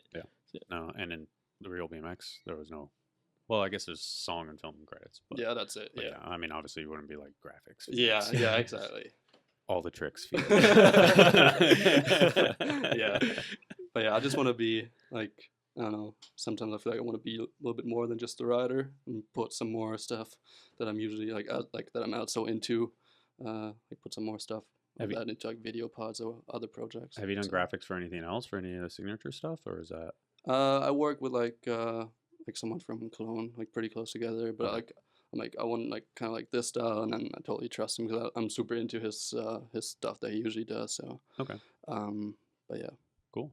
What circling back to the Wethepeople stuff, how is it? I mean, I feel like maybe I don't want to make too much stronger of a statement, but I feel like they are the ones that are pushing a lot of product innovation in a lot of different ways. So like obviously like the bars, you know, with the bigger cross, whatever. The oversized clamp. Oh, the There you oversized go. clamping. Fuck. Yeah, best thing I was ever. like, yeah, the bigger Oversized thingy clamping, knurling. Yeah, like, Yeah, so like they come to you with stuff, and so you're the first guy to get that stuff. Is Yeah. it sometimes are you like, I mean, I don't think so. I've never been no? like, oh, I don't want to write this. This looks weird or whatever.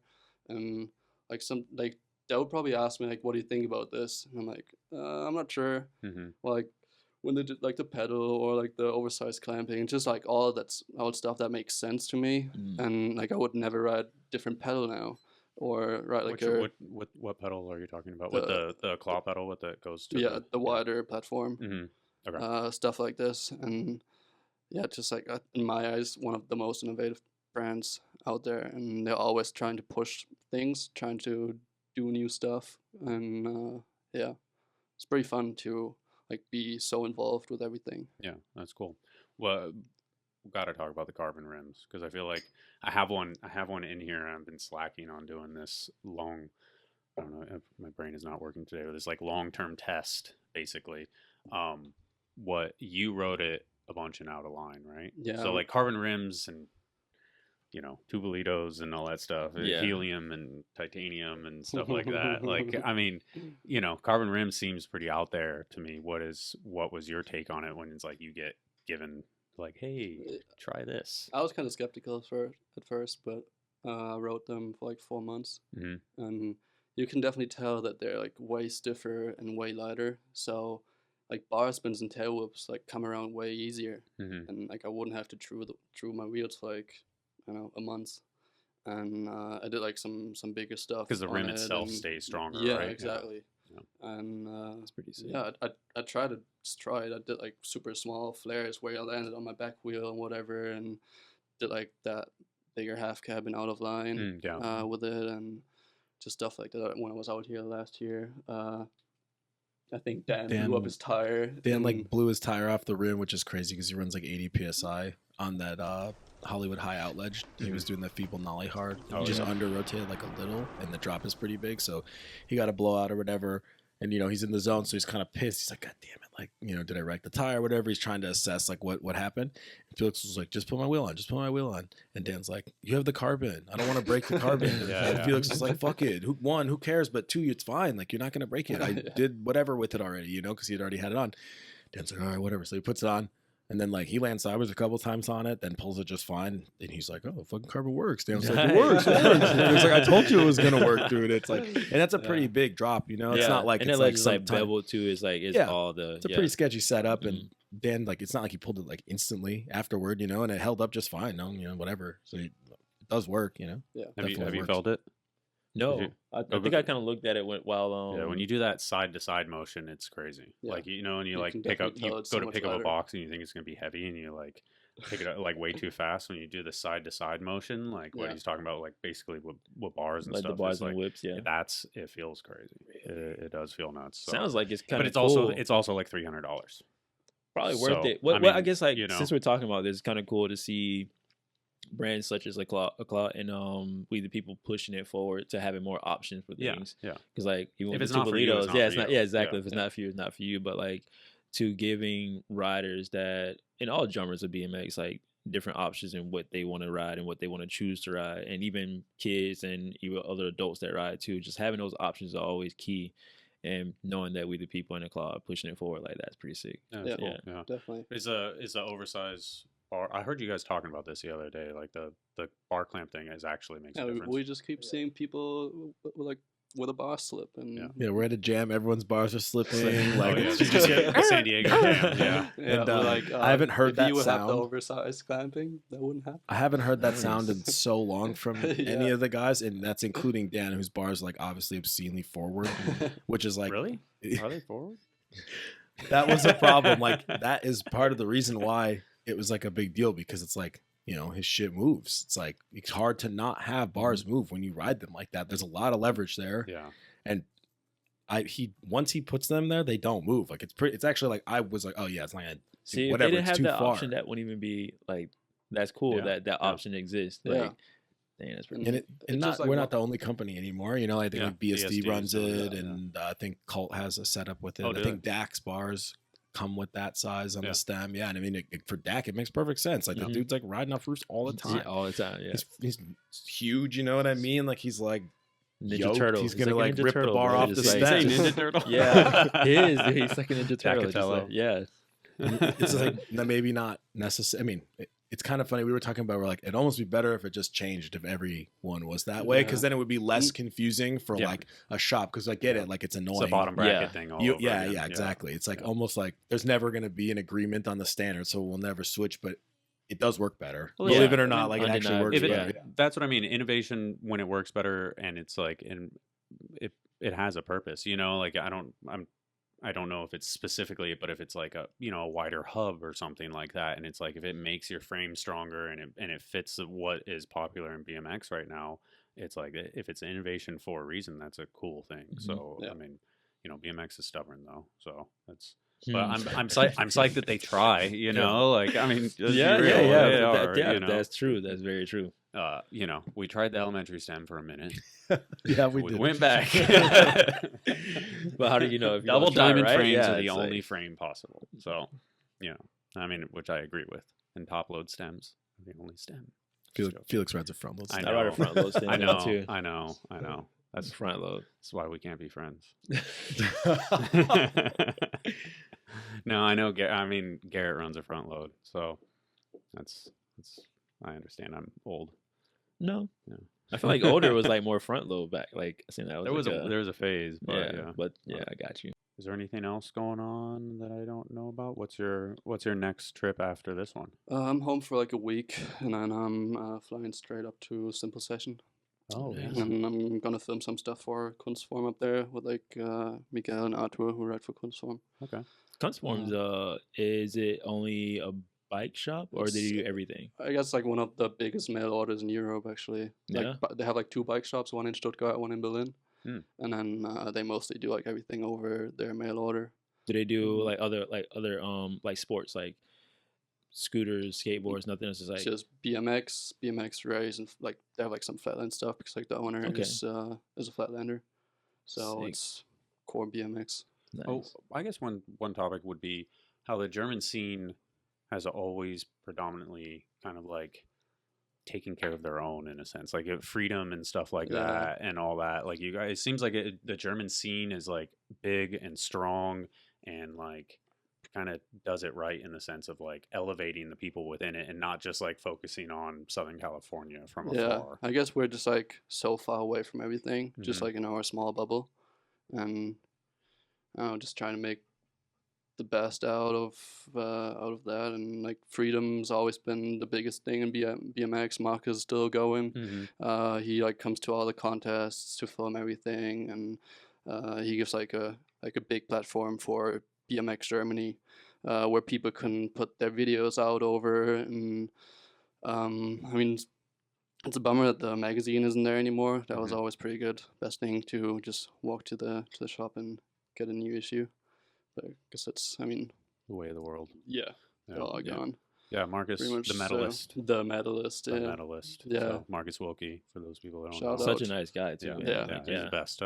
He's one of my, when I go to Simple Session and he's there, I love just fucking with him. I mean, he like, it goes both ways, of course, but I love Marcus. So, did you do the Sash urban motion thing or no? Marcus did it with Bruno. That's what he's with Bruno. Yeah, and I think that's why I met him. It's like just like nice guy. Yeah, he's the best. Yeah, he is.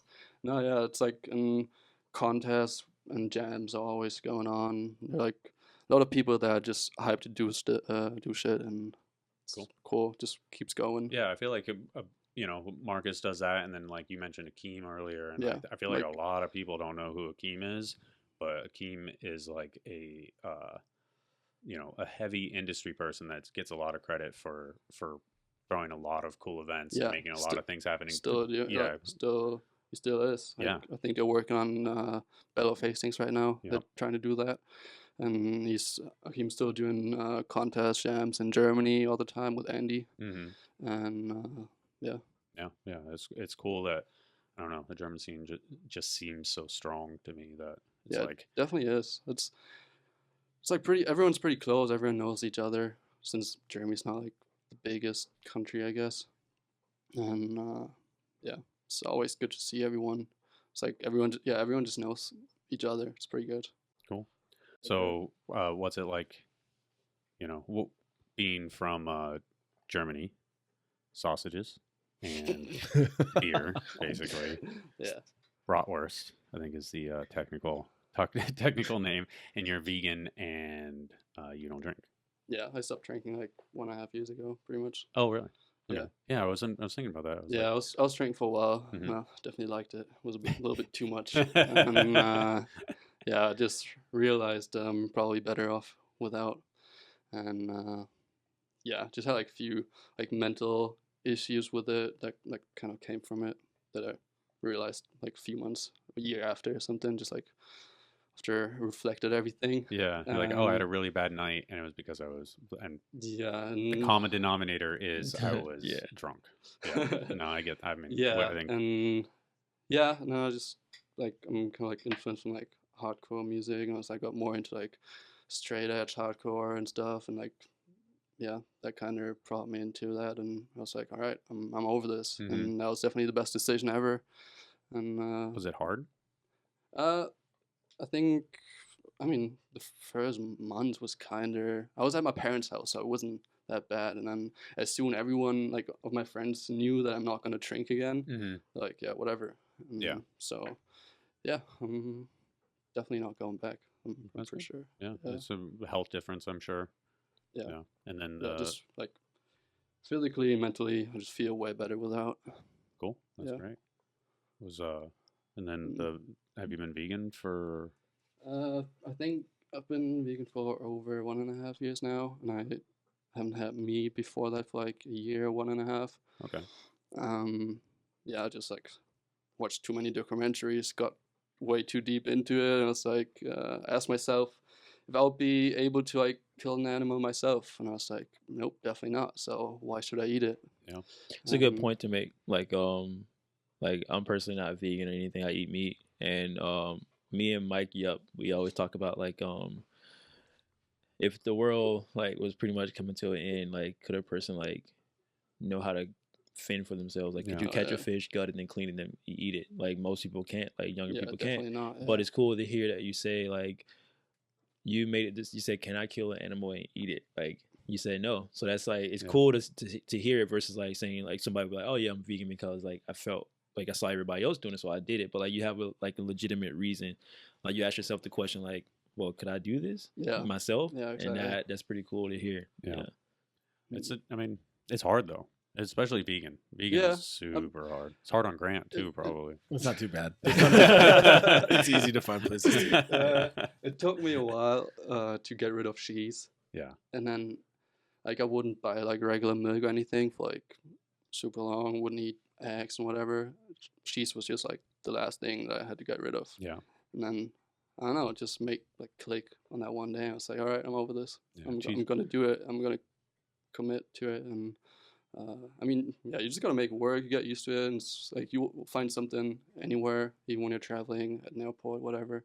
It's like an insane amount of discipline to have too. Like I can only imagine, like I guess. just like with anything in life, but like that is something that you need, which is food. So you like to discipline yourself on not eating particular things that you can just eat and be fine, but at the same time, it's like making that conscious decision, sticking to it, and even when you may have the urge or whatever, like before, like back when you started, to like, all right, stick to it, and remind yourself. Same thing with drinking. So and even like kind of, I'm sure with writing and filming, maybe that played a role. Like, all right, so I know if I want to get this clip, I got to keep on trying and keep on trying to try to figure it out. Like, do you feel like that contributed to like the transition to like not be vegan or to be vegan and not drink too? Yeah. So I just want to be healthier, and I feel like when I do something, I gotta like fully commit, like do or don't. And, so yeah, just I guess it helps, and I already I guess I had that mindset from riding, so kind of made it easier, I guess,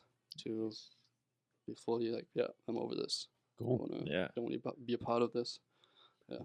The coming back to probably the conversation with Jordan and the trick choices and doing the the grinds to hard threes and stuff like that.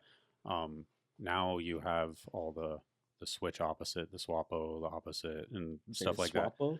Swoppo. Yeah, like, That's amazing. I never heard Yeah. of Swoppo. That's sick. Swoppo. Yeah, That's- so that, I mean, that's kind of a term that's come up lately, basically. This is because my first time so ever hearing yeah, Swoppo. That's yeah. what? So is that the name of the video part? We'd have to film a few more things. Yeah, we'd have to film a few more things if we Yeah, want to call yeah. it that. Yeah. What I mean, I guess because I mean I call things switch. The opposite is switch because in most of the time switch footed isn't an actual thing. Nobody switched their feet, Yeah. but you are now, so you're fucking it up, basically. Yeah. I guess it's like in Germany, we would say like you do like a feeble soft 180, Mhm. not an easy 180, Mhm. and we would always just call it opposite, not switch. Like when you do like a, I don't know, feeble switch, Yeah. 5. Yeah. And so I don't know. I think it makes more sense, or it's like easier for people to understand when you say, "Oh, I do the opposite rotation and switch my feet." So, Yeah. yeah. No, it makes sense, but it's just previously when Yeah. nobody Yeah, would you switch didn't their need feet. So that's the Yeah. thing is like now you have to denote it because I've literally been in like conversations with this, and it's like, well, switch footed isn't really a thing in BMX. Like, Not really. you know, 5 years ago, 3 years ago, it wasn't. So, Yeah. but if it is now actually becoming a thing, And it's like, I feel like even when like Denny Hickerson did it, it wasn't like appreciated enough. No, Yeah. of course not. Yeah. It's People too had no far ahead. idea what was Mhm. going on. mhm. There's Like, a lot. he just does it like this, like it's whatever. There's a And- lot of riders and- that work too far ahead. Yeah. If you're too far Yeah. past what's normal, it's hard to like understand it because Yeah. you don't have any like. There's one guy. Mhm. Yeah. You know, there's tons of dudes that have done that stuff. Butcher, Lucky, all these guys did stuff that like I'm sure in the 90s when they were doing it, people were like, I don't even understand what the fuck is happening Yeah. here. Like, what is Yeah. this even? Now you look back, you're like, oh, I get it. Like, Yeah. we get it because we do some of this stuff, but like, it's too progressive. Danny Hickerson was right there. It's like, yeah, I noticed he whipped both ways, and I noticed he switched his feet because I'm a nerd and I noticed that stuff. But I don't think like half the people watching the video even Yeah. thought anything Yeah. of it. No. Mhm. It's just, oh, he's Mm. good at tail whips. You know what I mean? They didn't realize he's good at tail whips that And I way guess and that's- that way. That's still the problem, or I mean, don't call it a problem, but people probably still don't get it. That it's like that switch footed is a thing, or you did it the other way, like Yeah. cool. But I don't think they realize how hard it is when you just get on a bike, switch footed, and Do try you some feel, things, yeah. since we're talking about switch footed stuff and then like going back to your edge gain part, I saw one clip in particular where you do like the switch foot opposite whip Mhm. and then switch your feet around, do regular 180 whip. Do you like, what would your take on that? Do you feel like switching your feet with the opposite whip is easier, or do you like what's up with that? I rather do the opposite whip, switch footed now. Yeah. Now it feels more normal. Yeah, that feels more normal, and I always struggled with opposite whips. Just so hard to get around, and I always landed like super, like not clean at all. And I feel like those feel almost like when I land them, they feel better because I land pedals, Nice. not on my cranks. That's why I wrote park. I guess that's where that comes from. Yeah. catching cranks. But I'm down yeah, to like, switch whenever you want. Like if you want to catch pedals, I take the cranks any day. Right? Any day. yeah, But that's and- pretty cool, man. Yeah. What's the process, I guess, you know, like so you obviously did opposite whips first, but now Yeah. the switch footed, like did they Um, I assume they felt harder at a point, right? Yeah. Switch footed opposite whips. Oh yeah, definitely. Like, I think I started messing around with them like 2 weeks before I filmed the clip, or like 1.5 maybe. Yeah. So I was just like riding a spot with some friends, just like flat ground. I was just doing like switch foot bar spin stuff and like I don't know, just messing around. And I was like, maybe I'd try switch footed opposite whip. And I got it around pretty quick because like I realized I can just kick it like a normal tail whip with my back foot. Mm-hmm. And then I got it like under me like a few times, but I just wasn't. I was just scared to like commit and land on the pedals. It's like, oh, I think I can actually do it. So I like filmed it, see what I was doing, and then went to a skate park like 2 days after and did it over hip. That's it. And then I was just waiting for the weather to get better. Went to the spot, and then yeah.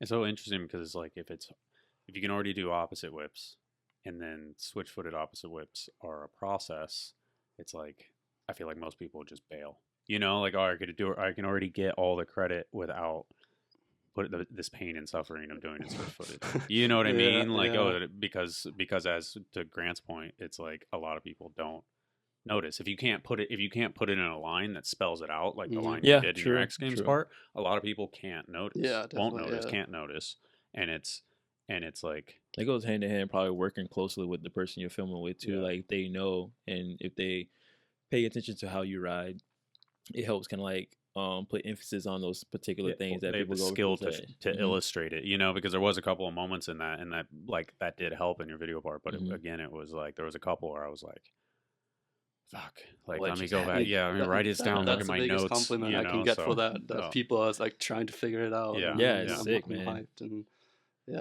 so you're stretching the mind, like you're really giving people like more to pay attention to, like even with knowing now that they did consider like what side you grind on, what foot you ride for in the actual contest for X Games. That's pretty sick. Yeah, and shout out to Hickerson. Yeah, definitely. For sure. He is legend. Definitely a fucking pioneer of like no opposite, essentially. You know, like it was. I mean, he was. I got to witness that a few times. It was pretty incredible. So you can only imagine. Yeah. I only saw footage. I was probably 9 years old. I know, So. right? That's insane. That is probably the most bizarre thing is that you're actually like a generation, like, you know, like a younger generation, but you actually are older generation. You're actually like you're like a 23-year-old midschool rider. I guess I always had like only had older people around me. Yeah. That I grew up riding with, like in the Inno Park, or just like further on with like when I went on my first trip with Freedom, like Marcus and XMX, the photographer from Freedom BMX, and all those guys just influenced me a lot. Like showed me like videos from whenever, like all the old school stuff, and so that's awesome. That's pretty sick. Cool. Well, I think that will do it. Thank you, Felix, for driving down. Thank you, Demarcus. Thanks, Grant, for driving down. Yeah, sorry. Thank you, Felix, for sitting in the passenger seat. Thank you, for having me. Grant, for driving. Thanks for having us. Thank you guys for letting me sit here and just sit here and ask a few questions. Cool. Like, it's definitely interesting, right? It's like you're like, oh shit, I gotta be thinking about stuff. I do want to kind of like, since we're talking about it, like when you gave me the opportunity to do this, I wanted to kind of like, if I ask anything, that I want to pay attention and listen and try to like let you get out what you want to say, to understand like, okay, like this person, people want to see you, people want to hear everything about you. That's what made me want to ask about the tattoos, certain things that everybody would be into, not just like necessarily older people, but BMX is everybody, right? Yeah. So No, cool. Appreciate it. Did a really good job. Thank you. Oh, Appreciate way to that. go, Demo. Appreciate it, dude. Hell yeah. Watch out, Dennis. Oh.